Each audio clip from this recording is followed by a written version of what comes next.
They said Sharon was born for the altar. And maybe she was. Every Sunday morning, her voice filled the church like sunrise, soft, clear, and full of life. The congregation would stop whatever they were doing when she sang.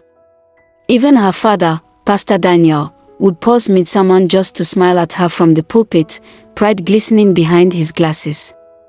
To the world, Sharon was perfect, the pastor's daughter, a youth leader, and the heart of the choir. Her laughter echoed through every church meeting, her prayers brought tears to eyes, and her humility made even strangers love her. But what no one saw was the weight she carried behind that smile. The pressure to never make a mistake. The silent fear of disappointing the man she called daddy, and the God he preached about so passionately.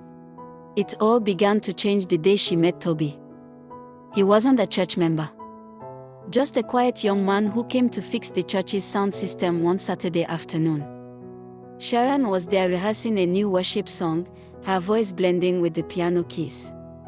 When she sang, "Lord, I'm nothing without you," Toby looked up from the mixer, eyes wide, as if he'd just seen grace wrapped in human form. Sharon noticed. She smiled back. And that's how the story began, a simple smile that opened the door to everything she never thought she'd do. Weeks turned into months. They became friends, and then something more, something she tried to hide behind Bible verses and church rehearsals. Every night, she told herself she could balance it. God understands. I'm not doing anything wrong. But sin doesn't shout at first, it whispers. Toby had been patient with Sharon for months. He was her closest friend in church, her biggest supporter in choir practice, and the one person who made her laugh when ministry work became too heavy. But lately, he had been asking her to visit, just to talk, nothing more, he'd said with that familiar, harmless smile. Sharon had refused at first. She knew what her spirit was saying, don't go. But she didn't want to offend him. After all, he had done so much for her, paid for her studio session, helped fix her father's car, even prayed with her during her exams. So when he asked again, this time sounding hurt, she gave in. Just this once, she told herself. That Saturday, she wore a simple dress and told her parents she was going for choir rehearsal. The sky was dull, almost warning her. She stood outside his gate for minutes, rehearsing excuses to leave early. But when he opened the door with that warm smile, her guard softened. They talked for hours, about life, about the pressure of being a pastor's child, about how everyone expected perfection from her. Toby listened, nodded, and told her she deserved to be human too. Then he moved closer. She didn't stop him at first. It felt good, being seen, being understood. But in one moment, everything blurred. One decision turned into another. When she realized what had happened, she felt something in her spirit shatter. The room was silent, but inside her, thunder roared. She sat on the floor, trembling, whispering prayers she didn't believe would reach heaven. Toby tried to speak, but she pushed him away. "Please. Don't," she said, tears already soaking her palms. "You don't understand what you've done." That night, she couldn't sleep. Every verse she had ever quoted echoed in her head, purity, holiness, consecration. She felt unworthy, broken, lost in shame. The same hands that once lifted others in worship now felt too dirty to be raised before God. Days turned into weeks. She avoided everyone, her friends, her father, even the mirror. Until one morning, she noticed something had changed within her body. Her hands trembled as she held the test strip. Positive. The girl who once led the youth in prayer now knelt in the corner of her room, begging God to turn back time. But silence was the only answer she received. The morning was quiet, too quiet for a house that usually echoed with hymns and laughter. Sharon's mother, Mrs. Daniel, had been cleaning her daughter's room. It was something she did often, partly out of habit, partly out of love. Sharon had been distant lately, spending more time locked inside, her smile shorter, her laughter hollow. A mother knows when something isn't right. As she dusted the edge of Sharon's shelf, a small sound, the clatter of plastic, drew her attention. Something had fallen from the cupboard. She bent down slowly, her hands trembling as she picked it up. It was small, white, and unfamiliar until she turned it over. The two faint pink lines stared back at her. Her heart froze. For a moment, she couldn't breathe. The world seemed to spin, the walls, the furniture, the pictures of Jesus and family framed above the bed, everything blurred into silence. "No," she whispered, gripping the kid tighter. "No, this can't be what I think it is." Her knees gave way, and she sat on the floor, her heart pounding painfully against her chest. She closed her eyes, hoping it was a mistake. Maybe it belonged to someone else. Maybe Sharon was keeping it for a friend. Maybe. "Sharon." Her voice broke as she called. "Sharon." Sharon came running from the living room, startled by the panic in her mother's tone. When she stepped inside and saw what her mother held, her legs weakened instantly. Her eyes filled with tears before any words could form. "Mommy, please," she whispered. Her mother's voice shook. "Tell me this isn't yours." Sharon couldn't speak. Her lips trembled, and before she knew it, she fell to her knees, tears rolling freely down her face. "Tell me it's not true," her mother cried again, louder this time. "Tell me I'm not holding shame in my hand, Sharon. My own daughter. A pastor's daughter." The sound of her wailing filled the house. It was the kind of cry that didn't just come from pain, it came from betrayal, from a heart that felt like it had been pierced by its own child. The noise drew Pastor Daniel from his study. He rushed into the room, his Bible still in hand, confusion written across his face. "What is going on here?" he demanded. But when his eyes followed his wife's trembling hand, when he saw the small white test kit she was clutching like evidence of sin, his breath caught in his throat. "Jesus." "Sharon," he whispered. His Bible slipped from his hand and hit the floor with a soft thud. "Daddy, please," Sharon began, her voice breaking. "Don't," he shouted, his face turning pale. "Don't say a word." The veins on his temple pulsed. His chest rose and fell rapidly. Then suddenly, he staggered back, clutching his chest. "Daniel!" his wife screamed. "Oh my God, Daniel!" He fell against the wall, gasping, his hand pressed to his heart. The color drained from his face.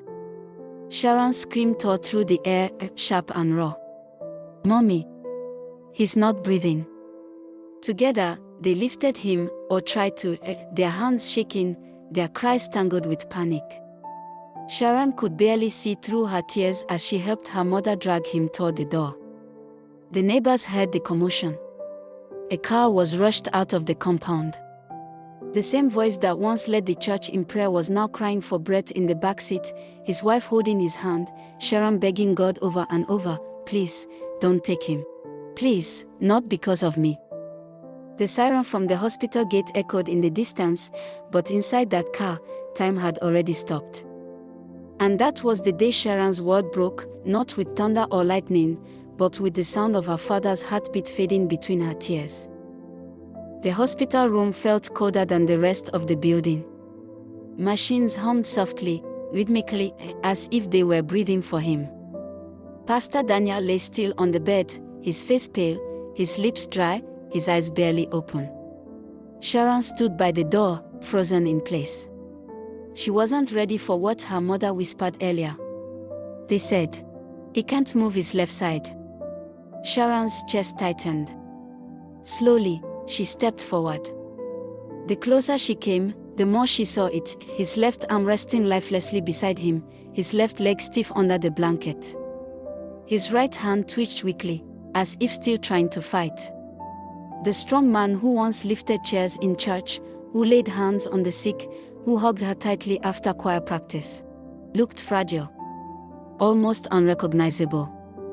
A single tear escaped the corner of his eye when he saw her. "Daddy." Sharon's voice broke immediately. He blinked, trying to speak. His lips trembled, but no words came out. Only a faint, strained sound, one that made her knees buckle. His right hand lifted slightly, reaching for her. Sharon rushed forward and grabbed it, tears dropping on his skin. "I'm sorry. I'm so sorry."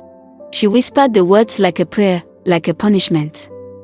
Pastor Daniel blinked again, but his face carried pain, physical and emotional. Not anger, but disappointment mixed with helplessness. He couldn't shout. He couldn't stand. He couldn't even turn away. The doctor stepped in quietly. "He had a severe stroke during the cardiac arrest," he explained, his voice gentle. "The left side of his body is paralyzed for now. We don't know if he will fully recover." Sharon's world shattered a second time. Mama Sharon broke down, covering her mouth as she leaned against the wall. She had held it together for too long. The sight of her husband, the pillar of their home, unable to move, broke what was left of her strength. Sharon wanted to disappear. Because this wasn't just a mistake anymore. This was a consequence that lived and breathed, a consequence lying helpless in a hospital bed, staring at her with eyes full of questions he couldn't ask. She held his hand tighter. "Daddy, I'll take care of you," she vowed through tears. "Please don't give up. Please don't leave me."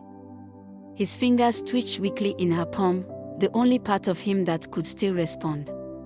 And in that small, fragile movement, Sharon felt both forgiveness and the beginning of a burden she would carry for the rest of her life. The waiting room felt too bright, too open, too exposed. Sharon sat with her hands squeezed tightly in her lap, her eyes swollen and red.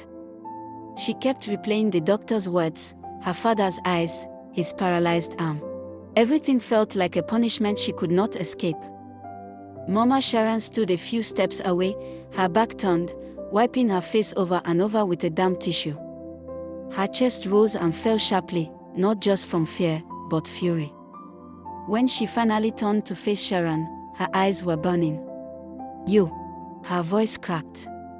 "You did this." Sharon's heart dropped. She looked up slowly, trembling. "Mommy, please. Don't call me that now." Mama Sharon snapped, her voice loud enough that two nurses paused their conversation.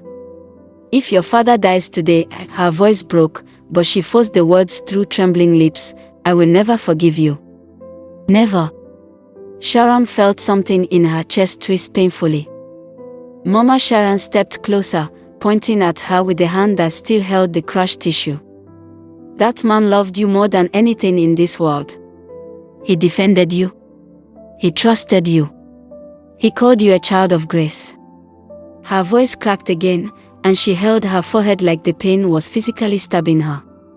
"And this is how you repay him. By bringing shame to his name. By putting him in a hospital bed unable to move." Sharon couldn't speak. Tears spilled silently down her cheeks. Mama Sharon shook her head slowly. "No. No, Sharon. You can't go back to that house with us. Not like this. Church members will come. They will ask questions. They will see your stomach when it starts showing. They will judge. They will talk." Sharon stared at her, confused, broken. "But where will I go?" she whispered. Mama Sharon lifted her chin, her anger mixing with sorrow. "I'll call my aunt. The one in the village. You will go there. Far away. Until you give birth. Until the shame has passed." Sharon felt her breath leave her body. "Mommy, please. I can't. The family cannot bear this," Mama Sharon said firmly, cutting her off. "Not after everything your father has worked for. Not after how much we trusted you." Her voice lowered, but it carried more pain than shouting ever could. "You have destroyed us, Sharon. Sharon covered her face as her whole body shook with sobs. Mama Sharon turned away again, refusing to look at her daughter. And the waiting room became a battlefield of silence, judgment, and heartbreak. The waiting room felt colder after Mama Sharon's words. Sharon's chest tightened until she could barely breathe. The walls were closing in on her, the fluorescent lights too bright, the footsteps too loud, her mother's anger echoing inside her head. She needed air. She needed space. She needed someone, anyone, to tell her she wasn't drowning. Quietly, without looking at her mother, Sharon stood up and walked toward the restroom at the end of the corridor. Her hands shook as she closed the door behind her.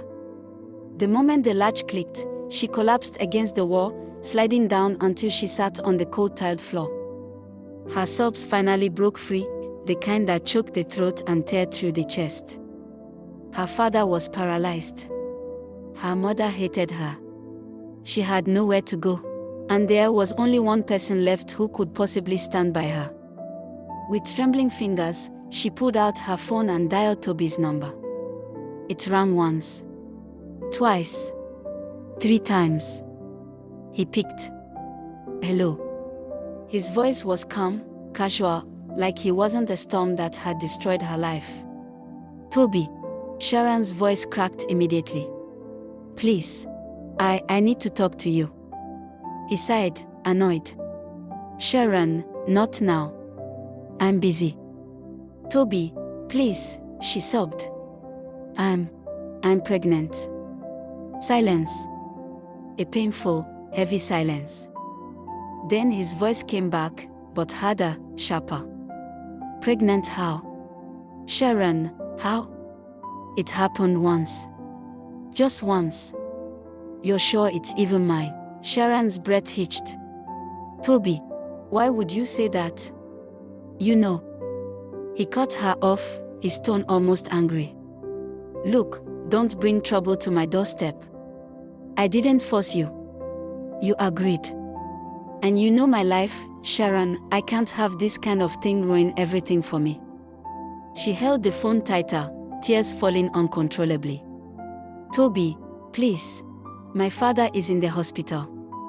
He collapsed. My mother wants to send me away. I don't know what to do. Then get rid of it. Just like that. Cold. Unbothered. Sharp. Sharon froze. What? She whispered. You heard me, he snapped. End it. Whatever is happening to your family is your business, not mine. Don't ever call this number again. Toby, please, but the line clicked. He ended the call. Sharon stared at her phone as if it had turned into a weapon. Her hands fell into her lap. Her shoulders shook. A sound escaped her, not a cry, but something deeper. Broken. The kind of sound that comes when a heart doesn't know how to hold itself together anymore. She buried her face in both hands and cried until the word blurred. Alone. Abandoned. Unwanted. Carrying a child she didn't plan for. And consequences she never imagined. And in that tiny, cold restroom, Sharon realized she was truly on her own. The morning Pastor Daniel was discharged felt nothing like morning. There was no sunlight. No warmth. Just a gray sky that hung low over the hospital entrance as if it, too, mourned with them. Sharon stood near the doorway, her hands trembling, watching as 2 nurses slowly rolled her father out in a wheelchair. His once upright posture was gone. His shoulders slumped. His head leaned slightly to the right. His left arm lay lifeless across his lap like it belonged to someone else. He looked smaller, weaker, broken in a way she had never seen before. Mama Sharon walked behind the wheelchair, her face stiff, her eyes swollen but dry. She had cried everything she could cry already. Lift him gently, she whispered to the nurses, her voice firm but shaking. Sharon stepped forward instinctively, wanting to help, wanting to touch him, but Mama Sharon lifted her hand sharply. Stand back.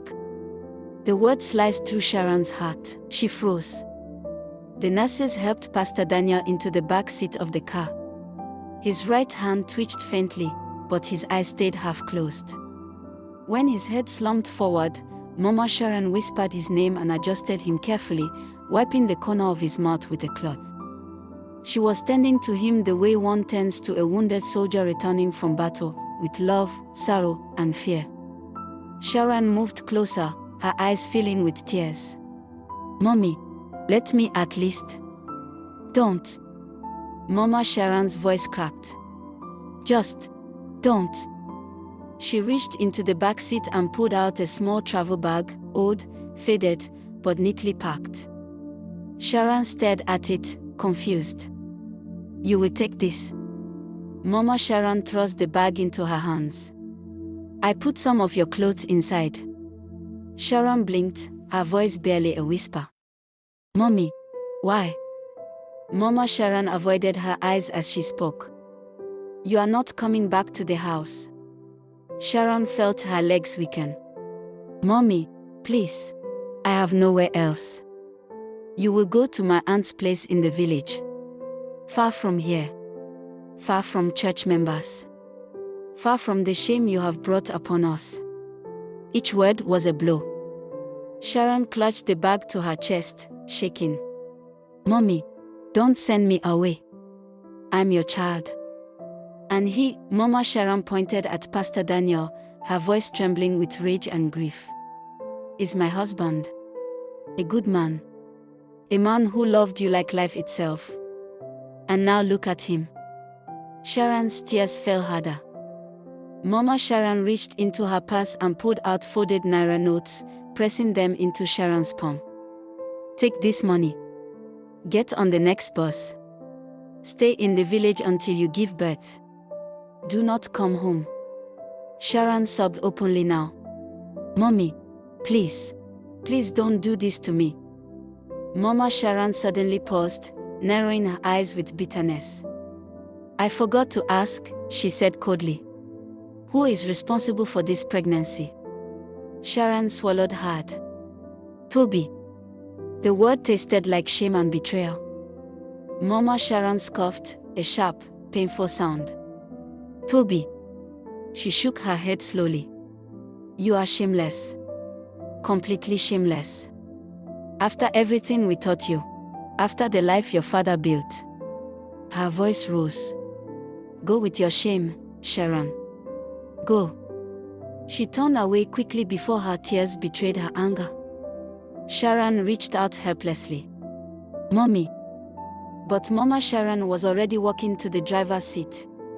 She slammed the door, her hands shaking as she started the engine. Sharon stood there on the hospital pavement, alone, holding an old bag and a few notes of money, watching as the car pulled away. Pastor Daniel was slumped in the back seat, unable to even turn his head to look at her. The car grew smaller, smaller, until it disappeared completely. And Sharon fell to her knees, crying as if the world had ended. Sharon's story has only just begun, and things are already falling apart faster than she can hold them together. If this episode touched you, I'd love to hear your thoughts. Tell me in the comments. What would you do if you were Sharon? Or her mother? Or her father? And if you want to follow this journey all the way to the end, make sure you subscribe, tap the like button, and share this episode with someone who loves emotional storytelling. Crystalline Mystics values you.